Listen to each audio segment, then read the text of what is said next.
바벨론의 포로로 잡혀갔을 뿐만 아니라 포로로 잡혀가는 과정과 그 후로도 하나님께서는 유다 민족에게 여기 36절에 말씀하는 것처럼 칼과 기근과 전염병으로 말미암아라고 말씀을 해요.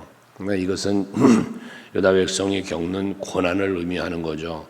극심한 고난 중에 있는 이스라엘 백성들에 대한 말씀입니다. 어제 또 말씀을 여러분들과 나눴지만 우리가 겪는 고난이 있어요. 원치 않지만 그러나 모든 상황들이 국가적으로나 개인적으로나 겪는 고난들이 있습니다. 하지만 그런 고난 가운데 있을 때도 하나님을 믿고 의지하는 자에게는 반드시 베푸신 은혜가 있다라고 말씀했잖아요. 그것처럼 하나님께 택함받은 백성들, 택함받은 나라, 특별히 또 세움을 입은 백성과 세움을 입은 나라는 하나님께서 반드시 책임져 주신다는 거예요. 이렇게 고난을 당하고 있는 저들에게 37절을 보면 보라 내가 노여움과 분함과 큰 분노로 그들을 쫓아보내었던 모든 지방에서 라고 말합니다. 이들이 고난을 당하고 어려움 당한 것은 하나님의 분노, 하나님의 진노하심인데 그 하나님의 진노의 이유는 이들이 하나님을 떠났고 앞에서 우리가 묵상했던 것처럼 앞에 33절에서 그랬죠. 그들이 등을 내게로 돌리고 얼굴을 내게로 향하지 아니하여 라고 했어요. 결국 하나님이 버리기 이전 이들이 먼저 하나님을 버렸고 하나님을 떠났음을 말씀하고 있는 것 아닙니까? 그 결과가 하나님의 분노요 진노로 인하여 이들은 고통을 당하게 됐다는 거예요. 그렇게 하나님이 저들을 보냈다는 거거든요. 그런데 그들을 다시 모아들인다는 거죠. 그래서 이곳으로 돌아오게 하여 안전히 살게 할 것이다. 하나님의 마음을 돌이키시는 걸 말씀합니다. 하나님의 분노를 이제 사랑으로 돌이키시는 거예요. 그래서 포로로부터 해방이 되어 돌아오게 하신다는 거죠. 뿐만 아니라 뒤에 38절을 보면 계속해서 약속하신 말씀, 선포하신 말씀이죠. 그들은 내 백성이 되겠고 나는 그들의 하나님이 될 것이다. 이건 처음부터 선포하셨고 약속하셨던 말씀인데요.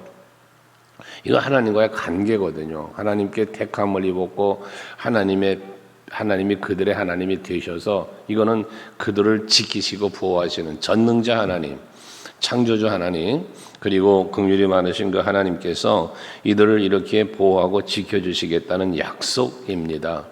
우리가 신앙생활하면서 정말 이 부분에 대한 우리들의 마음의 인식이 굉장히 강하게 있어야 돼요. 그래서 하나님은 나의 하나님이다 라는 이 인식 말입니다. 나는 하나님의 백성이다, 자녀다. 여기에 대한 여러분의 확실한 마음이 있을 때 우리의 신앙은 견고해지는 거예요. 이것이 무너지면 다 무너져 버리는 거거든요. 교회는 다니는데 하나님이 나의 하나님이 아니라고 생각해 보세요. 안 되는 거예요. 또 내가 하나님의 자녀가 되어 있어야 되는데 그런 의식이 없는 신앙생활에는 힘을 잃어버리게 되는 거예요. 그래서 임마누엘의 신앙이 매우 중요하다는 얘기 수없이 여러분에게 하지 않습니까? 이렇게 하나님과의 관계가 확고해질 때 여러분들의 신앙생활이 힘이 난다. 유다 백성들에게 하나님은 바로 이 부분을 명확하게 다시 한번 짚어주고 있다는 것입니다. 그러면서 또 이어지는 말씀은 계속 하나님의 은혜와 긍휼을 말씀하고 있는 건데 39절에 보면 내가 그들에게 한 마음과 한 길을 주어 그럽니다. 하나님이 주시는데요. 한 마음을 주신답니다. 한 길을 주신답니다.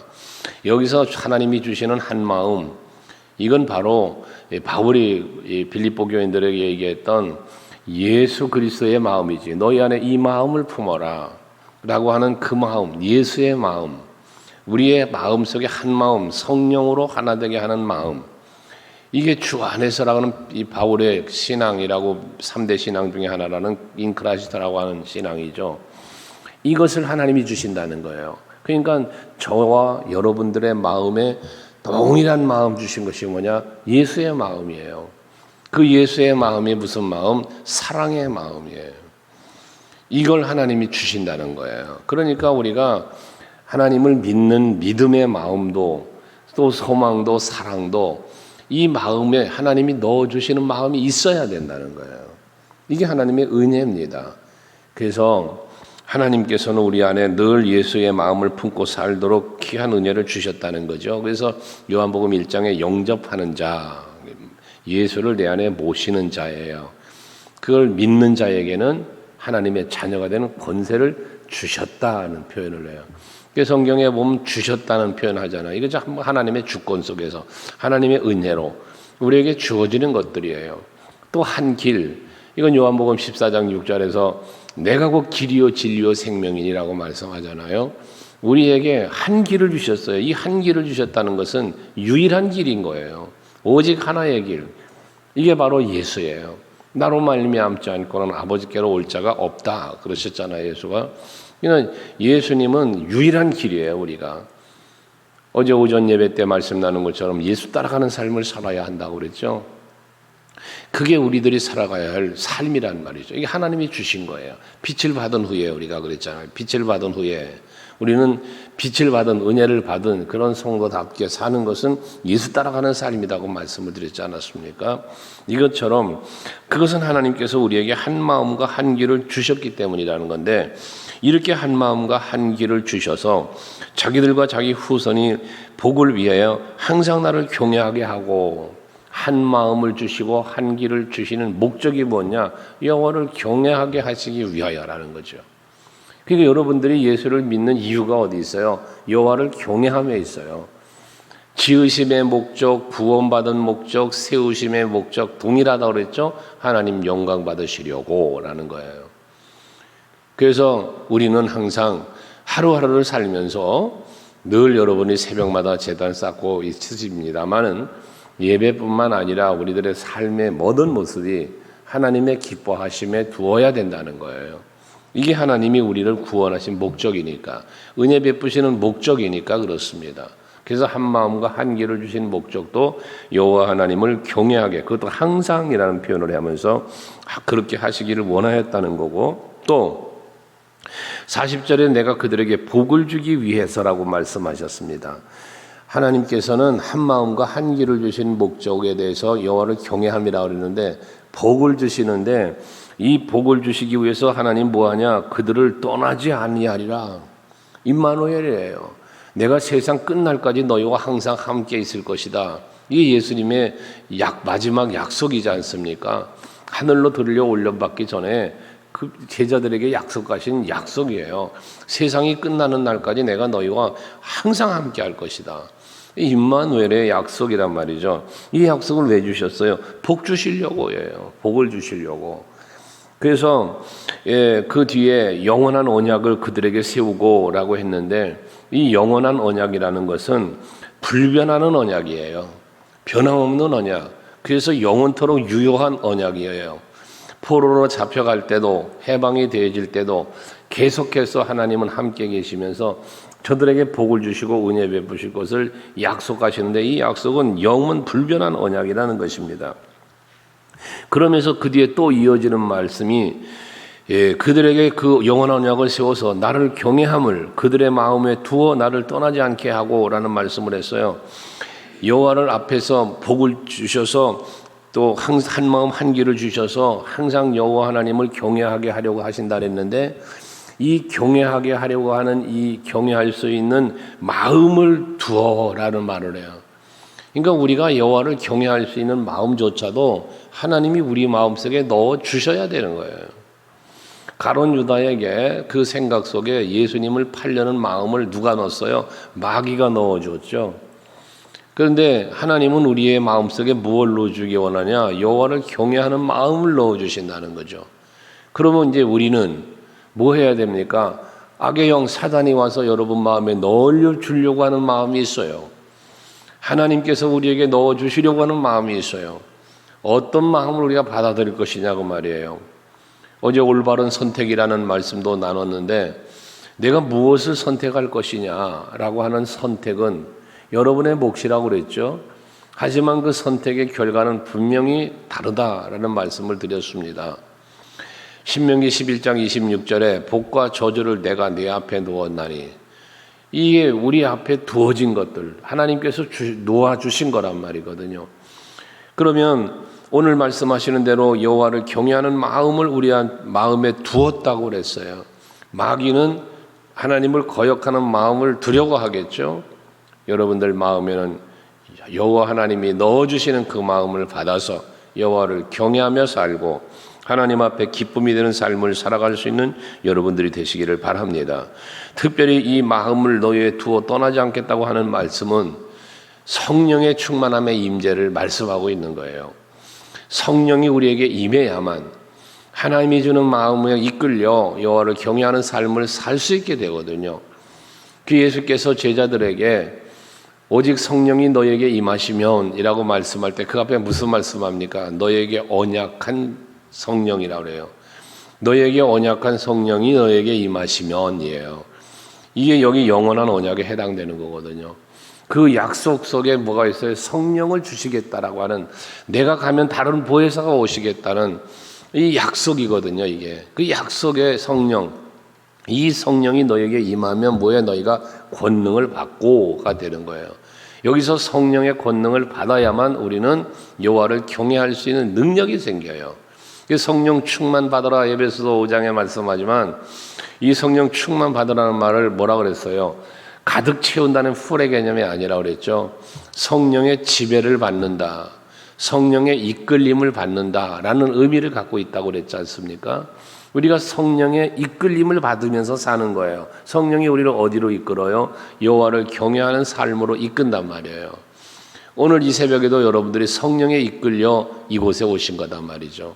오늘 하루를 사심에도 여러분이 성령에 이끌려 사시길 바라는 거예요.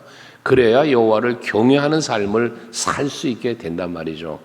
또 이렇게 마음을 두시고 나를 떠나지 않게 하고 라고 말을 해요. 하나님을 떠나지 않도록, 이제 계속 하나님께 붙잡혀 살도록이에요. 하나님을 떠나지 않게 하고, 그 말은 우리로 하여금 하나님을 떠나지 않도록 성령이 우리를 이끌어 주신다는 거거든요. 인도해 주신다는 거예요. 또 동행해 주신다는 거예요. 여러분들이 하나님 곁을 떠나지 않는 삶을 살 수 있도록 도와주신다는 거죠. 내 마음이 떠나지 않고 내 삶의 어떤 그 행위가 하나님을 떠나지 않도록 늘 여호와를 경외하는 자리에서 하나님을 두려워하고 하나님을 사랑하고 하나님을 존중히 여기며 살아가는 삶을 살도록 성령께서 여러분들을 임마누엘로 이끌어 주시겠다는 말씀 아니겠습니까? 이와 같은 약속의 말씀이 오늘도 여러분들에게 임재하셔서 그 은혜를 누리는 여러분 되시기를 바랍니다. 41절에 말합니다. 내 기쁨으로 그들에게 복을 주되 그랬어요. 하나님이 이와 같은 여호와를 경외하게 하시고 또 복을 주시고 한마음 한기를 주시고, 이게 다 뭐냐? 하나님이 기쁨으로 주신다는 거예요. 억지로 주는 게 아니에요. 이 하나님이 주시는 건 기쁨으로 주신다 그래요. 기쁨으로. 그러니까 우리에게 예수 그리스도의 십자가의 은혜와 사랑을 주시는 것도 하나님의 기쁘신 뜻대로 그러잖아요. 하나님께서 우리를 향한 기쁘신 뜻대로 창세전에 예정하셨다. 이게 하나님의 기쁨이에요. 여러분들에게 은혜 베푸시는 게 하나님은 기쁘신 거예요. 여러분들에게 하나님을 경외하는 마음을 주시는 거, 복 주시는 게 이게 하나님의 기쁨인 거예요. 그러면 우리가 받은 은혜를 가지고 하나님이 주신 그 마음을 가지고 한 마음 한 길을 걸어가며 여호와를 경외하고 하나님의 은혜를 찬송하며 사는 것, 이게 하나님을 더 기쁘게 하는 거예요. 은혜를 베푸시는 게 기쁨으로 은혜를 베푸시는데 그 받은 은혜를 내가 기뻐하며 즐거워하며 감사하며 하나님이 내게 이런 은혜를 주셨노라고 우리가 기뻐하며 사는 것을 하나님은 더욱 기뻐한다는 거 아닙니까? 스바냐 3장에서 보면 17절에 여호와께서는 그 구원받은 백성들이 포로로 도에서 돌아와서 해방되어서 그 구원의 감격을 노래하면서 기뻐하고 즐거워하는 그들의 모습을 보시고 하나님이 너희 하나님 여호와가 너희 가운데 계시니 그는 구원을 베푸실 전능자라 말하며 그가 너로 인하여 기쁨을 이기지 못하신다잖아요. 매우 기뻐하시는 하나님의 마음과 모습을 말씀으로 표현한 거예요. 근데 그 하나님의 그 엄청난 큰 기쁨이, 감당할 수 없는 하나님의 기쁨이 왜 구원의 기쁨을 노래하며 구원의 은총을 노래하는 그 백성들의 모습, 하나님이 베푸신 구원의 은총을 누리고 있는 그 누리는 모습이 하나님에겐 큰 기쁨이었다는 거거든요. 그러니까 여러분들이 하나님을 기쁘시게 해드리는 것이 뭐 엄청난 헌신을 하고 막 이런 것만 생각하지 마시고요. 하나님이 내게 주신 은혜와 복을 내가 마음껏 누리고 있는 그 누림의 모습을 하나님 앞에 보여드리는 거. 이게 기쁨이라는 거예요. 여러분들 자녀와 관계를 늘 생각하면 된다고 그랬죠. 자식이 내한테 용돈을 펑펑 주고 막 그냥 뭔가를 잘 해주는 것만 기쁨입니까? 그렇게 해줘도 내 마음에 들지 않으면 돈 한만 갖다 줘도 안 기쁜 거요. 뭐가 제일 기뻐요? 내가 볼 때 자식이 행복하게 잘 사는 것보다 기쁜 건 없어요. 그런 원리잖아요. 그러니까 밥을 하나 만들어 줘도 밥을 한 그릇 줘도 아유 고맙습니다 어머니 참 잘 먹겠습니다. 그게 기쁜 거지. 아유 오늘 밥 이렇게 주셔도 잘 먹었어요. 용돈 100만 원 턱 내놓고 그게 기쁨이겠습니까? 누리는 게 기쁨이에요. 그러니까 여러분들이 하나님께서 주시는 이 마음, 하나님이 기쁨으로 주신다는 것을 생각하고 그 기뻐하시는 하나님의 마음을 헤아리며 누리며 산 여러분들이 되셔야 돼요. 뒤에도 말하죠. 그렇게 하나님이 기쁨으로 복을 주는데 분명히 뭐라 그래? 나의 마음과 정성을 다하여 그들을 이 땅에 심으리라. 여기 하나님의 마음과 정성을 다하여라는 말을 합니다. 여기서 앞에서 기쁨으로라는 말과 마음과 정성을 다하여라는 말은 하나님의 지극한 사랑이에요. 최고의 사랑이에요. 그게 바로 예수의 십자가로 우리에게 실현되어진 거죠. 예수님은 하늘에 있는 권세를 불러 자기를 죽이려고 하는 자들을 다 멸할 수 있는 권세가 있는 분이었어요. 하지만 그 십자가를 지시는 것이 하나님의 뜻을 이루는 건데 그 뜻이 뭡니까? 사랑이잖아요. 오늘 여기 본문으로 말하면 기뻐하시는 하나님의 뜻이에요. 그 마음과 정성을 다하여 베푸시는 은혜예요. 그것을 예수님도 감당하신 거다 그 말이거든요. 그러니 여러분들 이 하나님의 그 이 지극한 사랑, 최고의 사랑, 그 무엇과 바꿀 수도 비교할 수도 없는 그 놀라운 은혜를 우리는 받은 사람들이니까 그 기쁨을 누리면서 사시는 여러분 되시기를 바랍니다. 그러면서 42절도 내가 이 백성에게 이 큰 재앙을 내린 것 같이 허락한 모든 복을 그들에게 내리라. 이 백성들에게 내리는 재앙 때문에 바벨론을 들어서 지금 이들을 치셨고 엄청난 고난이죠. 자유를 빼앗겼고 모든 소유를 빼앗기고 모든 누림을 빼앗겼던 저들을 빼앗았던 하나님이 그 다음은 뭐라고 그래요? 그 큰 재앙을 내린 것 같이 허락한 모든 복을 그들에게 내리라 그랬어요. 허락한 모든 복. 이 허락한 모든 복이 뭐냐? 영원한 언약이에요. 이게 하나님이 약속하신 복이에요. 오늘 본문상 말하는 한 마음 주시고 한 길을 주시고 또 여호와를 항상 경외하는 마음을 주시고 하나님 우리를 떠나지 않는다 이런 모든 약속들, 이 약속들이 그대로 되리라. 그대로 그 복을 주신다는 약속이거든요. 그러니까 여러분들 앞에서 하나님은 나의 하나님이고 나는 그의 백성 자녀다라는 걸 인식해야 된다는 것처럼 또 하나는 늘 여러분 생각할 것은 하나님이 나에게 어떤 약속을 주셨는가. 이거 늘 헤아리자고 그랬죠. 하나님이 나에게 어떤 약속을 주셨냐 말이에요. 나는 그 어떤 약속을 믿고 있느냐 그 말이지. 그대로 된다는 거예요. 그대로 된다는 거예요. 그래서 여러분들 말씀을 자꾸 묵상하시라는 이유가 그런 거예요. 하나님은 나에게 이런 약속을 주셨어. 아브람과에 주신 약속이 나에게 주신 약속이요 다윗에게 주신 약속이고 나에게 준 약속이며 모든 선지자를 통하여 사도들을 통하여 기록하여 우리에게 주신 모든 약속은 다 나에게 주신 거예요. 나에게 주신 거. 이걸 여러분이 믿어야 신앙생활이 즐거워진다 그 말이죠. 그러면서 43절 44절은 앞에서 예레미야에게 땅을 사고 그리고 이제 감옥에 갇혀 있지만 땅을 사게 해서 다시 회복을 약속하신 것처럼 오늘 43절 44절도 이 땅에서 너희들이 이제 돌아와서 사람들이 밭을 사게 될 것이라는 거예요. 그러면서 거기 보면 예루살렘 사방과 베냐민과 또 뭐 유다 성읍과 산지 성읍, 저지대 성읍, 네겝의 성읍 전부 이걸 다 뭐라는 겁니까? 예루살렘을 중심으로 한 모든 지역이에요. 이스라엘 백성들이 포로로 각종 흩어졌던 포로로 잡혀갔던 자들을 다 다 돌아오게 해서 예루살렘을 중심으로 한 온 성읍들을 다 회복 주실 것을 말씀하는 거거든요. 그래서 그들은 밭을 은으로 사고 정서를 기록하여 봉인하고 정의를 세우리니 이는 내가 그들의 포로를 돌아오게 합니다 라고 말씀하지 않습니까? 이제는 포로로 잡혀가기 이전의 모든 삶으로의 완벽한 회복을 말씀하고 계신 거거든요. 오늘 예배하는 여러분들에게도 하나님은 이와 같은 약속을 이스라엘 백성들에게, 유다 백성들에게 베풀어서 회복을 시켜주셨던 것처럼 오늘 특별히 광복절인데요. 여러분 이 아침에 오늘 하루에 여러분들의 삶 속에 범사의 모든 것이 하나님의 은혜로, 여기 앞에 말한 지극하신 사랑과 변함없는 사랑으로 약속의 성취가 이루어져서 여러분들에게 범사의 모든 것이 잘 회복되는, 그래서 기쁘고 즐겁고 행복한 여러분들이 되시기를 제 이름으로 축복합니다.